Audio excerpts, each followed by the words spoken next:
You tell yourself you're just going to have a normal conversation. Maybe it's about the car, or how work is going, or some random piece of news you saw on your phone while sipping coffee. You start off calm. You tell yourself you're just going to share something, not start a debate. You swear you're not looking for trouble.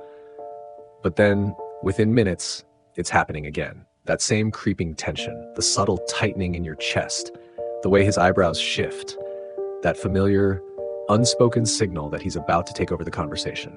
Then comes the first interruption. Maybe it's small, a "yeah, but" slipped in before you've even finished your sentence. Or maybe it's sharper, a tone that makes your words feel instantly smaller, instantly less valid. You try to explain yourself, but the words you were saving in your mind suddenly scatter, because you can already feel the conversation changing shape. And then, like a door slamming, you're not talking anymore. You're arguing. And not the good kind of arguing. Not the healthy kind where ideas get challenged and both people walk away feeling heard. No, this is the exhausting kind. The kind where the point of the conversation is no longer the point. The kind where your brain flips into that familiar mode, part defensive teenager, part frustrated adult, and you find yourself saying things you don't even mean just to prove something. It's strange, isn't it? How you can be 30 years old or 40 with your own life, your own decisions, your own place in the world, and yet in one conversation with your dad, you can feel like you're back in your teenage bedroom, arguing about curfews or grades or who left the light on in the kitchen. And here's the part no one talks about. It doesn't matter if the topic is huge or insignificant. It could be about politics, career choices, the way you're raising your kids, or whether you remembered to check the tire pressure. The trigger changes, but the pattern stays exactly the same. If this feels familiar, you're not alone. So many people live with this unspoken truth, that there's one person in their life, often a parent, who can pull them into an argument faster than anyone else on earth. And here's the twist. It's probably not about what you're talking about at all. That might sound strange at first, because when you're in the moment, it feels like the fight is about the topic, about your opinion versus his, about what's right. But if you step back, you start to see something deeper. A pattern that doesn't care about the subject matter, a pattern that's been running for years, maybe decades. The real reason these conversations spiral has nothing to do with whether you actually disagree on the facts. It runs much deeper into the psychology of belonging, identity, and a human need that most people never think about when it comes to arguments with their parents. And here's why that matters. If you only ever focus on the surface argument, the words being said, you'll keep having the same fight over and over. But if you understand the real reason, you can change the dynamic completely.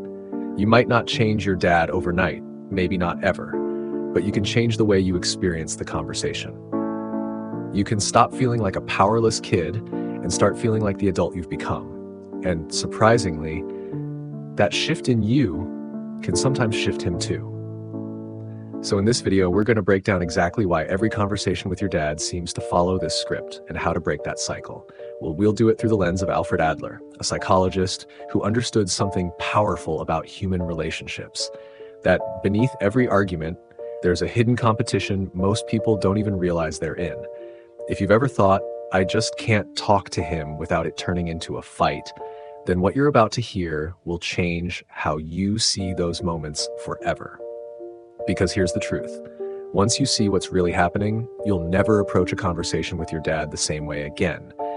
And you might just discover that the arguments you thought were inevitable aren't inevitable at all. So keep watching, because the next few minutes will give you something you've probably been wishing you had for years. Not just the why, but the how, the way out of the argument loop you've been stuck in since you can remember. Let's be honest, dads can be complicated. On some days, they're warm and supportive. They ask how you're doing, they tell you they're proud of you, and you walk away thinking, maybe we finally turned a corner.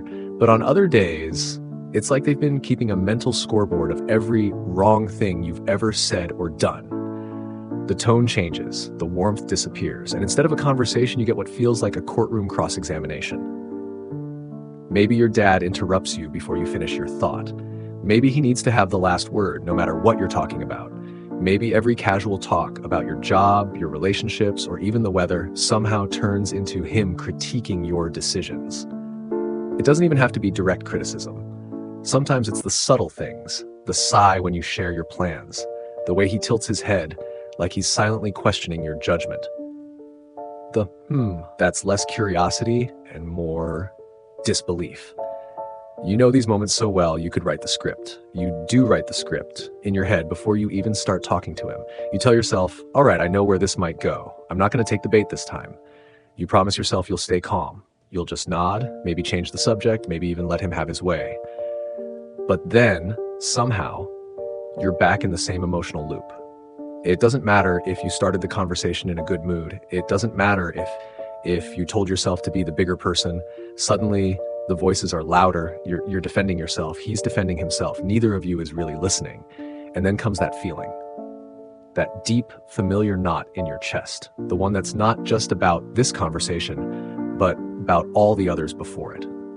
Because when you fight with your dad, you're not just fighting about now. You're fighting with every memory, every unresolved tension, every time you felt unseen, dismissed, or unfairly judged. And in a strange way, you sense the same is true for him, that he's also carrying his own file of grievances and old hurts into the conversation. That's the part that makes this so hard. It's not just the fight, it's the history behind it.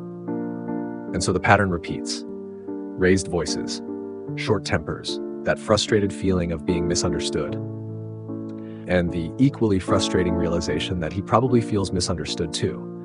Now, in moments like this, it's tempting to find the simplest explanation. Well, that's just my dad. He's stubborn, or we're just two people who don't get along. That's the easy story. It lets you put the whole thing in a box and close the lid. But here's the thing about easy stories. They don't solve anything. They just make the pattern feel permanent. What if it's not just about his personality or your personality? What if it's not about stubbornness at all? What if the real reason every conversation feels like a battlefield has nothing to do with the literal words you're saying to each other? That's a strange idea, right? Because in the moment, it feels like it's all about the words, the disagreement, the point you're trying to make, the opinion he's refusing to accept. But what if that's just the surface? What if underneath the words, underneath the topic, there's something else entirely driving the conflict, something that's been there for years, something that doesn't care whether you're talking about politics or what's for dinner? That something is what we're about to dig into. And once you see it, you can't unsee it. Because here's the uncomfortable truth. Most of the time, the subject of the argument is just a cover story. It's the thing we point to so we don't have to face the deeper reason we're clashing. And when it comes to arguments with your dad, that deeper reason isn't just a mystery. It's something that's been studied, mapped, and explained by psychologists for over 100 years.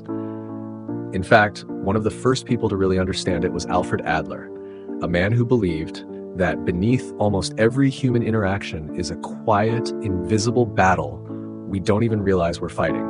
So if you've ever wondered why your dad can turn a small disagreement into an all-out war, if you've ever left a conversation with him feeling drained, angry, and confused about how it even got that far, keep watching, because the next thing we're about to uncover might completely change how you see those arguments and give you a way to finally break the cycle. Alfred Adler's perspective. To really understand what's going on between you and your dad, why an innocent comment can spiral into a debate you didn't even want to have, let's bring in a voice you might not have encountered before. Alfred Adler. Adler was an early 20th century psychologist, a contemporary of Freud and Jung, but his ideas were different. Where Freud often looked to childhood trauma and Jung explored the archetypes of the collective unconscious, Adler focused on something deceptively simple: the human need to feel significant. According to Adler, almost everything we do, the careers we choose, the partners we commit to, the hobbies we pick up, the way we enter a room, even the tone we use in conversation, is influenced by this deep, sometimes unconscious drive to matter. We want to belong, we want to be respected, and we want to believe our presence makes a difference to the people around us. Adler didn't see this as a flaw. It's not arrogance, it's not vanity. It's simply part of what it means to be human. The trouble is, when two people's need for significance collides, it can turn the smallest interaction into a silent tug of war, the hidden contest in every conversation. When two people are talking, especially two people with a long personal history, there's more going on than just swapping words. The exchange is layered. There's the literal conversation on the surface, the what did you have for lunch or did you take the car in for servicing? But underneath, there's an unspoken negotiation happening. Who is in the position of authority here? Whose view is being heard? Who is steering the conversation? This is the psychological conversation, and it often matters far more to the emotional outcome than the words themselves. Adler would say that in a father-child dynamic, this negotiation over significance is especially loaded. From the father's perspective, there's a natural sense of hierarchy. I raised you, I have more life experience, I should be the one to guide you. From the adult child's perspective, there's an equally natural desire for autonomy. I'm grown now, I have my own life, I deserve to be treated as an equal. Neither stance is wrong in isolation, but when they meet, they can lock like two gears trying to turn in opposite directions. The generational factor. It's important to remember that your dad's sense of significance is often shaped by the culture he grew up in. Many fathers from earlier generations were taught implicitly or explicitly that authority is tied to worth. In other words, if they're not in charge, they're somehow diminished. Now enter you. An adult who speaks with independence, questions decisions, and perhaps challenges certain beliefs. Even if you're not being disrespectful, this can feel to him like you're quietly moving his place in the family hierarchy. And for someone whose identity is woven tightly with their role as the decision maker, that shift can feel like a threat. From your side, when he insists on being right or corrects you mid-sentence, it can feel like he's refusing to acknowledge that you've grown up, that you have your own authority now. This triggers your own sense of significance and you start pushing back. Suddenly, you're not just talking about dinner plans, you're defending your adulthood. Why the small things blow up? This is why something as small as pass the salt can turn into a cold war. On the surface, it's about seasoning food. Underneath, it's about control, respect, and position. Maybe your dad says it in a tone that feels like an order. Without thinking, you bristle, because in that moment, the old parent-child dynamic snaps into place. Or maybe you ask him a simple question about his day, and he responds with a lecture about how you should be managing your life. Suddenly, you're defending yourself against a criticism you didn't invite, and the salt shaker is forgotten because you're knee-deep in an argument about how you live your life. Adler would tell us that the real fight isn't over salt, chores, or weekend plans. Those are just the visible sparks. The real fuel for the fire is the invisible struggle over significance, over whose voice carries weight, whose perspective is valid, and whose position is being respected. When we hear the word ego, we tend to think of arrogance, someone puffing themselves up, bragging, or refusing to admit when they're wrong. Adler's concept is more nuanced. He saw this need for significance as a core human motivator, just like the need for safety or connection. The danger isn't in having the need, it's in what happens when the need is threatened. When someone feels like they're being ignored, belittled, or sidelined, the instinct is to defend their position. And that defense can come out as stubbornness, criticism, or even outright hostility. The irony is that when both people in the conversation feel their significance is under attack, the cycle becomes self-reinforcing. You raise your voice to assert yourself. He raises his to match. You cut him off to stop a lecture. He interrupts to reassert control. Each side is fighting to be heard, but the fight itself ensures that neither really is. The real takeaway. The critical insight Adler offers is this. It's rarely the content of the conversation that makes it feel like a battle. It's the invisible competition for significance underneath. Once you recognize that, you start to see the patterns differently. You stop asking, why does he always have to be right? And start asking, what does being right represent to him? You stop wondering, why can't I just let this go? And start realizing, because letting it go feels like losing my voice. This doesn't automatically fix the conflict, but it gives you a new lens.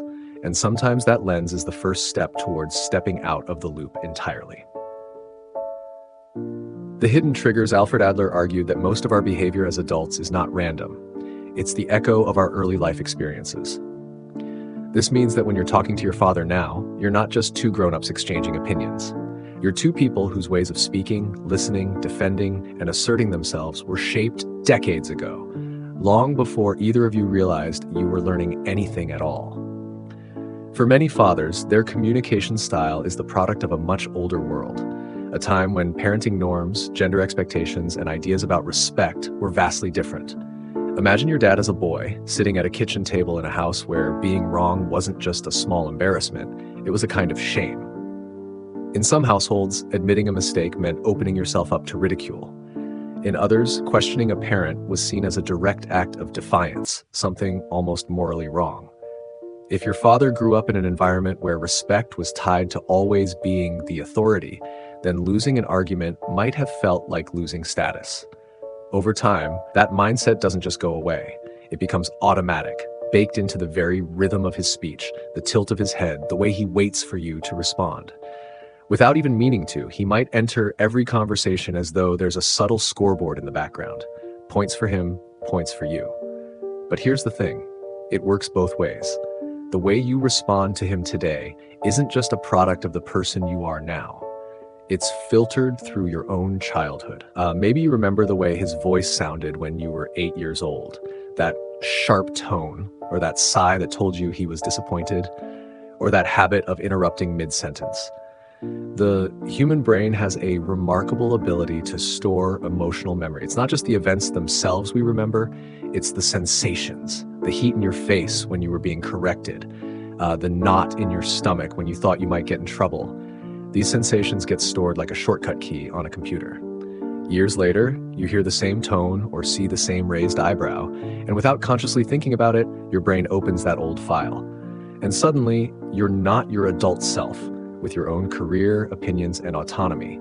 You're that 8-year-old again, scrambling to defend yourself or retreating into silence. Psychologists call this emotional regression. Your body and brain temporarily reverting to an earlier state because the trigger is so deeply wired.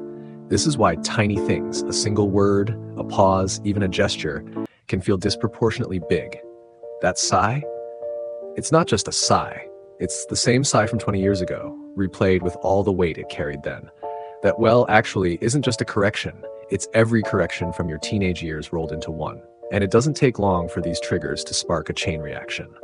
Let's imagine a simple exchange. You make an offhand comment at dinner. Your dad hears it, disagrees, and, without thinking, uses the same tone his own father used with him when he was 12. You hear the tone, and your body tenses before you even process the words. Your voice sharpens a little in return. He hears the edge in your reply and feels challenged, which pulls up his own old reflex to assert control. And suddenly, a conversation about the weather or the best route to the grocery store turns into a low-level power struggle.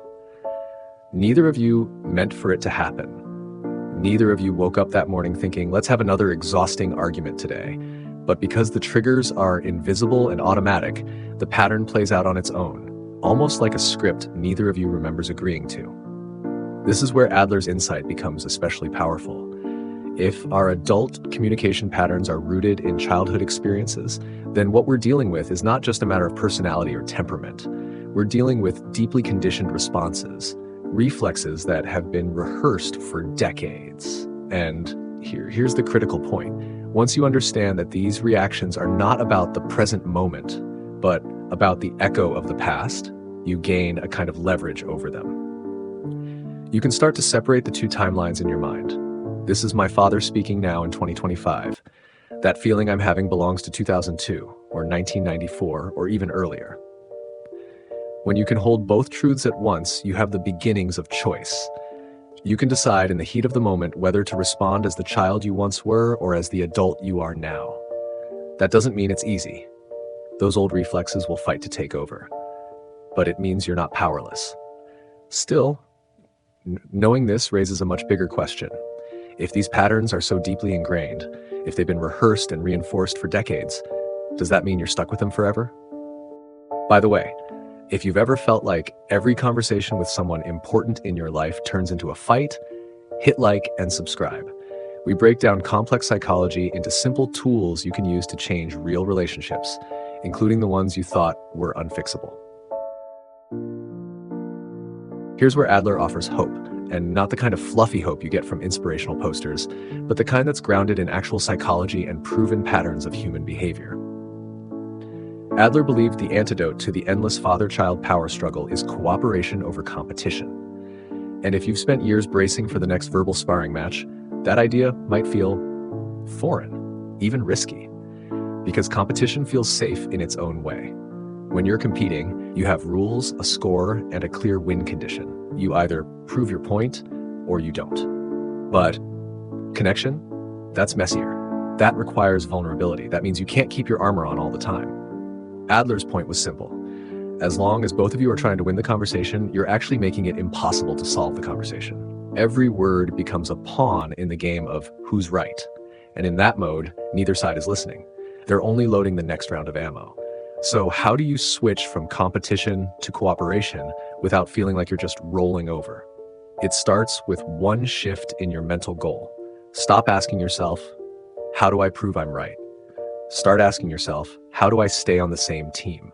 That doesn't mean agreeing with everything your dad says.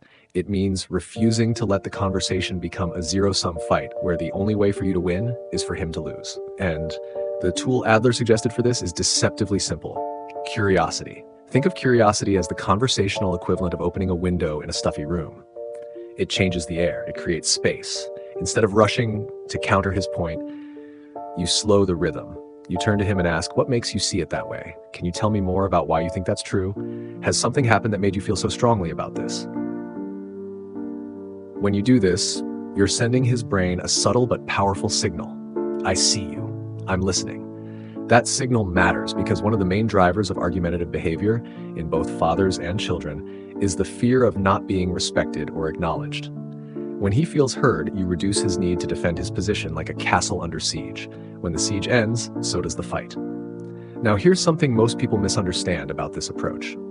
Curiosity doesn't mean agreement. You're not validating every opinion or co-signing every belief. You're simply showing that you're willing to understand before you judge. It's not, you're right, Dad. It's, I understand why you feel that way, Dad. Those are two very different statements, but to a defensive mind, they can feel surprisingly similar in terms of emotional payoff. And the beautiful irony here, when you stop trying to change someone's mind in the moment, they often become more open to changing it later. But there's one more step Adler would insist on: owning your contribution to the pattern. Because here's the truth, and it's a little uncomfortable. You've been playing your role in this argument dance for years. Maybe your role is to push back harder when you feel dismissed. Maybe your role is to retreat into silence until the frustration builds so high you snap. Whatever it is, you have a groove, and he has a groove, and together, you've worn a trench deep enough to walk without thinking. Breaking that means catching yourself in the trench and climbing out. Sometimes that will feel like biting your tongue. Sometimes it will feel like asking a question instead of delivering a knockout counterpoint. Sometimes it will mean ending the conversation early, not to avoid him, but to avoid feeding the old cycle. And here's the payoff. The fastest way to change the conversation is to change your approach. Not because you're the one at fault, but because you're the one willing to break the autopilot. The moment you stop competing, you stop feeding the argument. You leave him with nothing to push against but silence and sincerity. But here's the catch. Even if you do this perfectly, even if you ask curious questions, stay on the same team, and refuse to turn every exchange into a debate, there's still one emotional trap most people fall into. A trap that can pull you right back into the cycle before you even realize what happened. And if you don't see it coming, you'll walk right into it. The emotional trap. There's a hidden reason why conversations with your dad can go from calm to nuclear in under 60 seconds, even when you're trying your best to keep things civil. It's something Alfred Adler called feelings of inferiority. Now, inferiority doesn't mean weakness. It doesn't mean your dad feels small and helpless like a child. It's more subtle and more universal than that. Every human being measures themselves against others. It's like a built-in scoreboard in our heads. We constantly, often unconsciously ask, am I respected here? Do I still matter? Am I being seen as valuable? And the moment the scoreboard flashes you're losing, our bodies react defensively, protectively, even aggressively. How this plays out with your dad. For your dad, your independence might stir something he can't fully articulate. When you were younger, you looked to him for guidance. His advice carried weight. He was your go-to.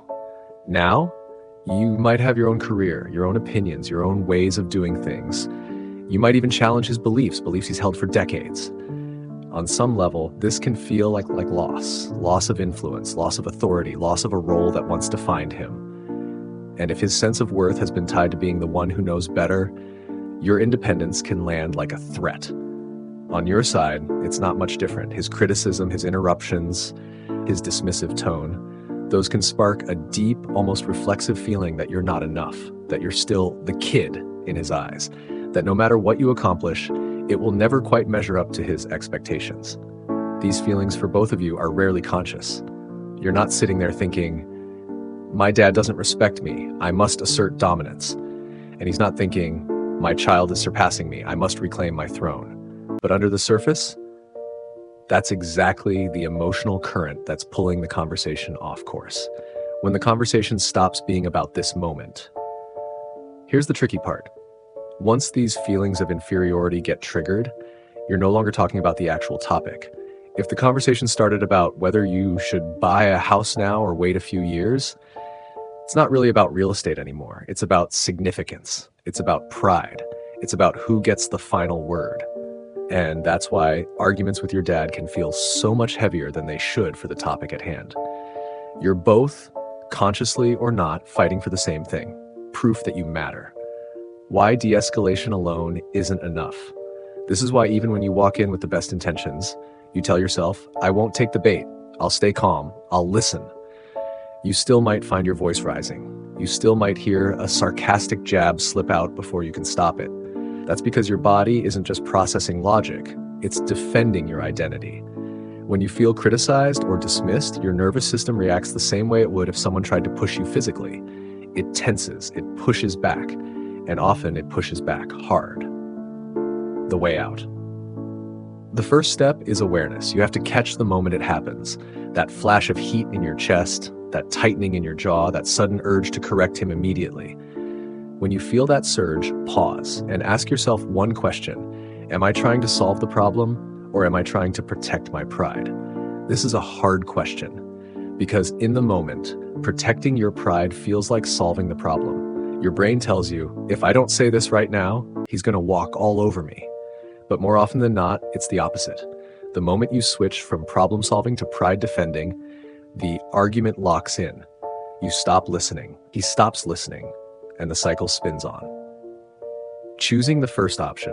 When you choose to keep solving the problem, even if it means letting a jab go unreturned, you shift the dynamic. You stop playing the same game, and without a competing opponent, his fight has nothing to push against. This doesn't mean you swallow your boundaries or pretend you agree when you don't. It means you stay focused on the goal rather than the scoreboard. If the topic is about your career choice, keep it about the career choice, not about whether he's respecting your adulthood. If it's about parenting your own kids, keep it about parenting, not about whether he thinks you're competent. That shift might sound small, but it's everything. Because you can't stop someone else's defensiveness, you can stop the emotional payoff. Here's the paradox. The less you defend your pride, the more space you create for mutual respect to grow. When you stay problem-focused instead of ego-focused, you send a subtle but powerful message. I value this conversation more than I value winning. That doesn't just change how you feel in the moment, it changes how your dad experiences you over time. It starts to rewrite the pattern. And once that pattern shifts, the entire relationship can start to feel different. If this video gave you even one new way to talk to your dad without it turning into an argument, hit subscribe and turn on notifications. We've got more coming that will help you transform not just your relationship with your parents, but every tough relationship in your life. Here's the truth Adler understood. Every argument with your dad is not a failure. It's a sign that both of you still care enough to fight for your place in the relationship. The challenge and the opportunity is to change what you're fighting for. Not dominance, not the last word, but mutual respect. Because when you stop battling for significance, you finally make space for something better, understanding.